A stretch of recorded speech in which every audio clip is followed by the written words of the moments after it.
It's an honor and a privilege.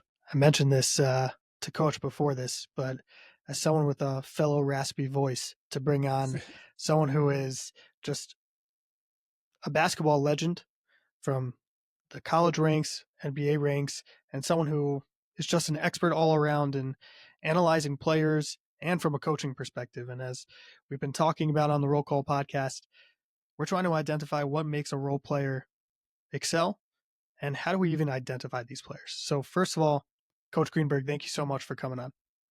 Thanks for having me, Max. So I want to start off with this. As a coach and looking through your coaching history also of seeing the teams that you had, the team wasn't filled with stars. And you were able to consistently put together teams that were playing team ball and making sure that they were excelling as much as they can. When identifying role players, when looking at a team and trying to build a team, what are you looking for in guys? Obviously, there are different roles such as 3 and D and rebounding and hustle, but what's at the core at looking for these players and trying to identify this is the guy I need to fill this role? I think the most important thing, Max, is you got to find someone who wants to be the best version of themselves. And I used to always talk to guys, show what you can do, not what you can't do. And like say Lucius Harris or Brian Russell or Malcolm Delaney or Xavier Nadell or Jamon Gordon, when they went to Portsmouth or went to work out for NBA teams, it was really important to Ron Washington, who played in Israel as well. It was really important for them to understand, show the best version of yourself. And that's the same thing as a coach. As a coach, what you want to do is everyone can't be the leading scorer. It's just the way it is. You've got to define roles, but more importantly, then you've got to get your guys to champion roles. And part of that is trying to explain to them how they impact winning. Part of it is making sure they're recognized for what they do really well. And I think that's the one thing as a coach that you really need to focus on is you can't be spending all your time talking about your two leading scorers. You got to talk about that lockdown defender. You got to talk about that ball mover. You got to talk about that rim protector. You got to talk about that guy that connects the dots for your team. Because let's face it, I mean, every team has a leading scorer. Bad teams have leading scorers. But good teams with leading scorers that respect what everyone brings to the good of the group, that's when you have a team. And like you look at University of Florida this past year. I mean, you had guys buy into roles, and I thought Coach Golden did a great job of number one, his roster construction, how he put his team together, getting multiple year transfer guys, but then getting guys to buy in. Now, look, one guy bought in all season long, Denzel Aberdeen. He ended up transferring at the end of the year to Kentucky, but he always bought into his role. Ruben Chingalo bought into his role. He played to his strengths. He ran the floor. He rebounded, protected the front of the rim. You can go through all the best teams in the country.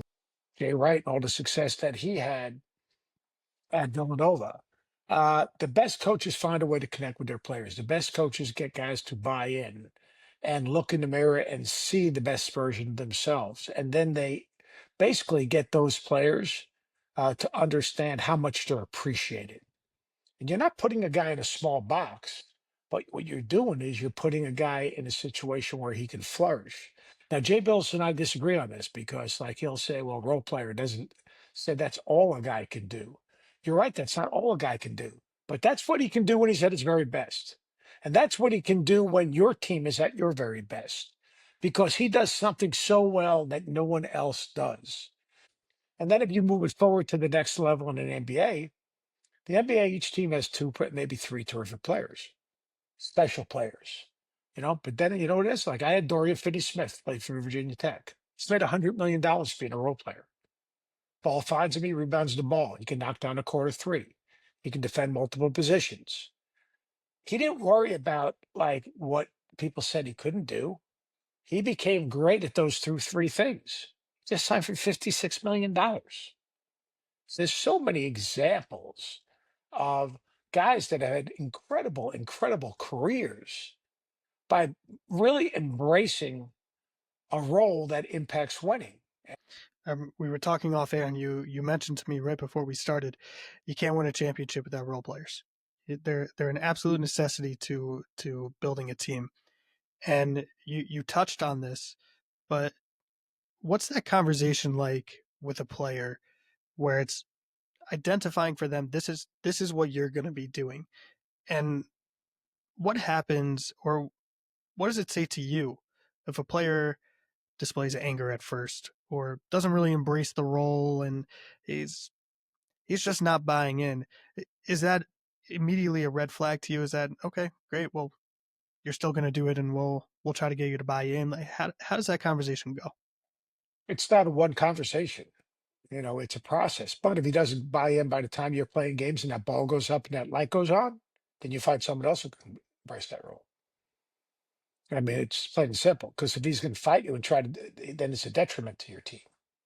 But if you let him know how important that role is and how much it's appreciated and how much, again, because all these guys tie into the next level, how when they get to the next level, that's how they're going to be evaluated. You see, guy goes to the combine and his agents go, you got to show him you can shoot the three. Well, you know what? If they want to find a 3-point shooter, they're going to find a better 3-point shooter than you because that's not who you are. That's not the best version of yourself. But maybe you're the best perimeter defender, or maybe you're the best in terms of bringing energy and raising the level of your team's uh, effort. And a guy that gets deflections, who runs the court, because by running the court hard for layups, it forces the defense obviously to sprint back and locate. And once they're locating, what does that do? It opens up the floor for maybe another guy. Well, you know what? You've got to recognize that as a coach. Just say, hey, you know what, Duran, you did an unbelievable job rim running. You just sucked in that defense, which opened up everything on the drag screen. Great. And then he understands it. Or, hey, we made that one extra pass, which moved the defense, and that's a great extra pass. But it also, what it did when that ball was shot, because we moved the defense, gave us a chance to get to the offensive glass on the backside. And like what you do is, it takes time, but if your players trust you and you earn the trust, because trust used to come with a title in coaching, it doesn't come with a title anymore. Our trust is earned. It's hard to gain, it's easy to lose, and it's impossible to regain. So you've got to be truthful and honest and upfront. And sometimes you got to tell people things that they don't want to hear. But then you use film to show it. Use film to say, hey, look at you. That when you're doing that, man, I'll tell you, look how good our team is. And we have no one else on our team that can do that for us. All right. But if a guy just flat out doesn't want to buy in, and it's harder these days because there's so much static around these players, with NIL in college and even NIL in high school and, max contracts. And, everyone has an inner circle and you've got to you got to touch the inner circle, but you also got, in the end, you got to do what's in the best interest of your team as a coach. And you've got to get guys to buy in. And it goes back to the same thing. Can you get them to buy in to the best version of themselves and understand that's going to give them the best chance to get to the next level? Brian Russell played for me.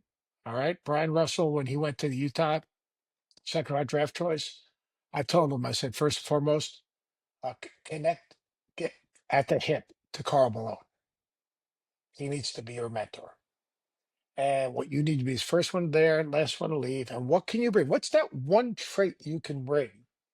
All right. That maybe no one else can. And then understand you need to be ready. You need to be ready. Well, he connected himself to Carl Malone. Uh, Someone got hurt. Coach Sloan, instead of changing the lineup in two places, he kept the 6-man where he was and put Brian in from a guy that wasn't playing to a guy in the starting lineup.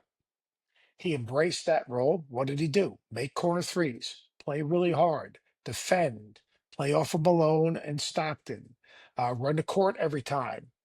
And he built that into a 13-year career in the NBA.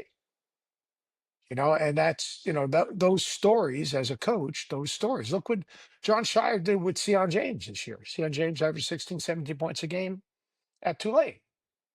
But Sion James is a winning player and a leader.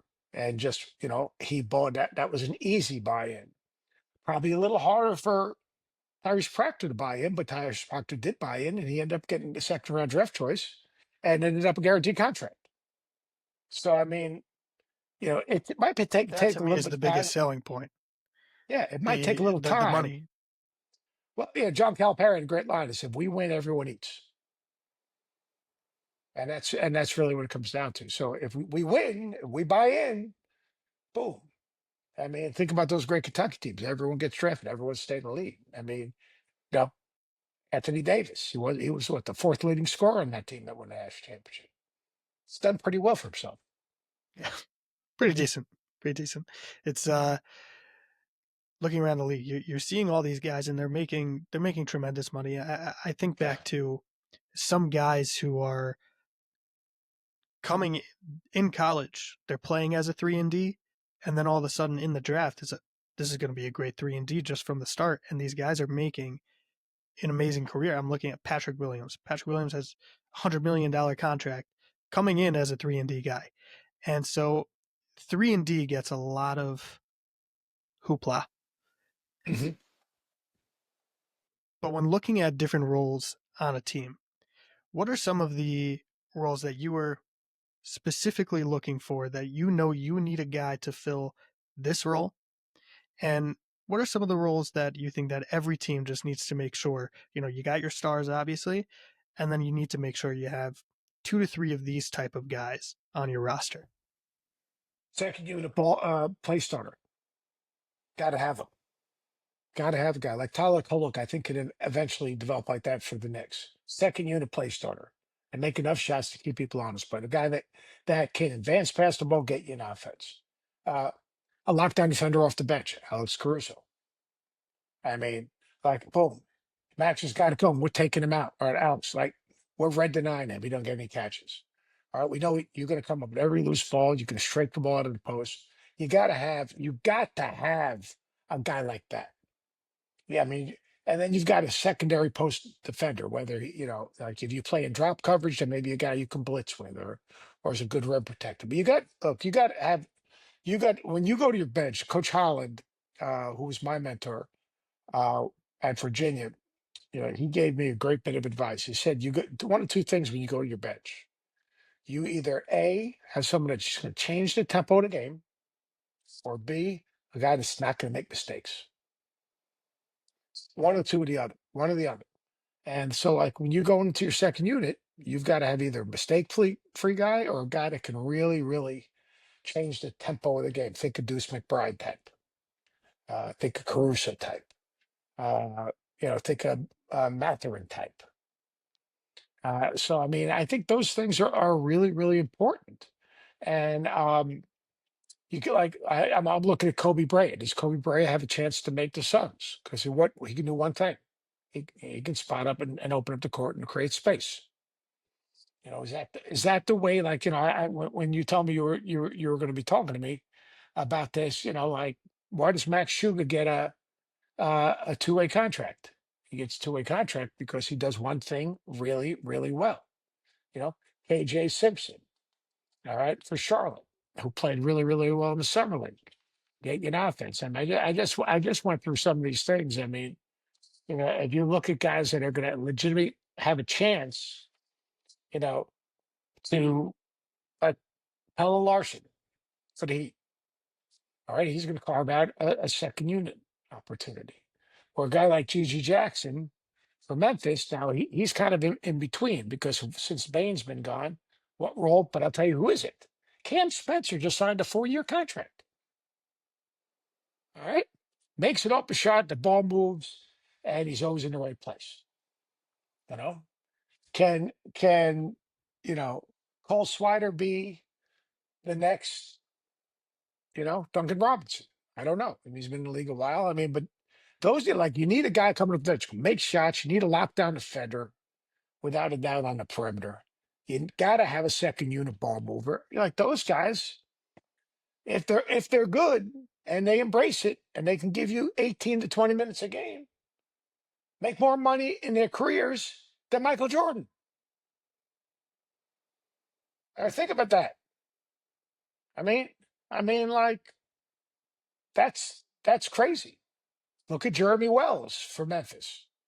Jeremy Wells, a second round draft choice. Once he got the opportunity to get on the court, he didn't try to be everything. He competed. He ran the court. He defended. He made open shots. Like someone asked me the other day when I was doing the Laker game. You know, Bronny, how does Bronny get on the court? All right, he's got to be a disruptive defender. He's got to be a play starter, and if he's open, he's got to at least make a shot. If not, he doesn't earn his way on the court. That's just the way it is. Now, if he doesn't see himself that way, that's one thing. I have no idea. I mean, I thought that he was 55th pick in the draft. How are we evaluating him? I mean, we spend so much time talking about this poor kid. But like, if he wants to get on the court, and earn his way on the court, defend, be a play starter without turning the ball over, and make an open shot when you get a chance. And you know what? And every team is looking for a guy like that. But every team's looking for a guy like that. Jalen Clark kid, the kid from Minnesota, was at UCLA. Right? Like, he plays his ass off. He'll end up playing in the league a long time. Developing shot maker, but he's got one thing. They know exactly how hard he's going to play every single night, and that gets you extra possessions. Yeah. I was listening to a podcast that you were on, I think it was yesterday, talking with the 76ers and talking Yep. Janai Broom. Yeah. And I heard you talking about, he's not going to be the most athletic guy. He's not going to be the this. He's not going to be the that. This guy's a basketball player. And what does it mean to be a basketball player? Is it just I'll give whatever you need? What is a basketball player in your eyes? No, basketball players is a skilled guy that can do a number of different things. So Janai Brew, and I'm not sure because I mean the speed of the game, but can you pick and pop? Put him at the 5, pick and pop, and can he make a 3? Yeah, he can. Can he short roll and be a passer? Yeah, he can. If he gets an angle around the basket, can he score it around the basket? Yeah, he can. If he gets doubled and people run a second defender at him, will he escape dribble and make the right decision? Yeah, he can. Defensively, all right. Most times in drop coverage, does he do a pretty good job staying? Yeah, yeah, he can. Now he's not going to beat you with his athleticism, and he's got to get. Can he be Kevon Looney? Maybe. Maybe. I don't know, but I think he's a really good mature basketball player. And I don't put oh, how do you play in the summer league? First of all, he's playing the summer league with a bunch of guys that aren't going to play in the NBA. Secondly, they really don't have any practices. They have walkthroughs. So therefore, there's no system where you can say, all right, tonight, bro, how are we going to get him the ball? All right, where does he want the ball? All right, defensively, all right, how are we going to defend? Because you don't have time to defend a bunch of different ways in summer league. We're either going to drop coverage, we're going to down, maybe we're going to blitz, maybe we're going to switch, but you can't do all those things. All right, so so it's one system fits all. So yeah, does he have a shot? Yeah, I think he's got a shot because he's extremely skilled. He's smart, and he's a good basketball player. He's been extremely well coached. I was about to say, Lord knows when you have Bruce Pearl as your coach, someone's coming from a good system and knows how to take instruction and what to do. My last question is, you mentioned a bunch of different names and people that have been in the NBA for a year or two, people who are just coming into the NBA. From this past draft, who's one guy in your mind? Obviously, not the VJ Edgecombe, not the Cooper Flag, not the one guy in the draft that Carter you're Bryant. looking at. Carter Bryant. Carter Bryant. He's going to be a prototypical 3-and-D guy, high end. I coached his dad at Long Beach State, so I'm a little biased. But Carter Bryant, the energy that he plays with, he's only 19 years old. He flies around all over the court. He goes after every missed shot. He will be something special. And then Berger, the kid from France, I think he's got a chance as a ridiculous defensive impact player, a guy that also goes after every offensive rebound. But Carter Bryant is the best example to me because Carter Bryant averaged 6 points a game at Arizona, but he's a lottery pick. But yeah, the San Antonio Spurs. They know I what they're mean, doing. think about that. Yeah, I mean, think about that. But you know what? Carter Bryant. Carter Bryant is, a year ago, Eve Messi. You know, he's going to end up long career as a guy that's going to be a rim protector and a rebounder and a roller and versatile. So, but Carter Bryant did in this year's draft. Carter Bryant to me is kind of just jumps out at you. Yeah, he just jumps out. He has a guy. Whoa, wait a second here. He's got a chance to be really, really good. You saw the tenacity of defense he was playing on Cooper Flag, and people say he scored 31 points, but if you watch it, you see the intensity and he was on top of him the entire Yeah. time. And you're talking about a generational talent at Cooper Flag also, but this guy is phenomenal. Coach, it's as I said, it's really an honor and a privilege to bring you on. And I've been watching you for years, both from the coaching perspective and on ESPN. And it means a lot that you came on and My talk about it pleasure. and talk about a topic that's really important for me, which We're is, all a role, and we're all a, I'm a role player. We're yeah, all role players. we're You all know role what I mean? players. In life, we're all We're role all players. role. Yeah, exactly. And you be safe, man. And our thoughts and prayers are with you. And just stay well. I know it's my brother coached there for a very long time, and it's very unsettling time to say the least. And hopefully, eventually, we'll get all those hostages back. Amen. Amen. Thank you so much. I appreciate it. And we'll be in touch. You got it, man. Thank you.